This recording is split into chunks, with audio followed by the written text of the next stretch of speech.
jam nggon kono wis bengi 11:30 apa isih buka. Masuk nyampe setengah 12. Sampai jam 8 langsung ngono, langsung ngobrol ora sempet nganu kok lunga-lunga kok. Terus papa itu jalan tau langsung mendarat ke rumahnya Pak Wowo gitu. Kan enggak lewatin warung kan? Warung di. Enggak pinter. Wong aku lewat Pramuka kok. Betul lewat sing bypass.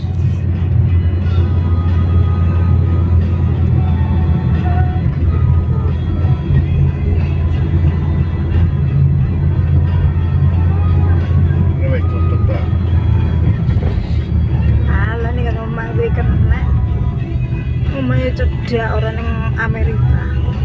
Gak tutup. Buka.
Urusanmu dhewe cepetan.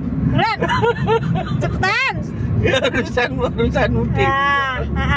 Terus jadi kalau mama ada bapaknya butuh gitu, mama juga mau bilang urusan dewe pak, tanggung dewe, bodoh amat namanya. Iya kok aku dari jam bapak. urusanmu dewe ya kok. Tuh mana ada suami kayak gitu ya guys, nih lihat nih suami kayak gini nih guys. Hah?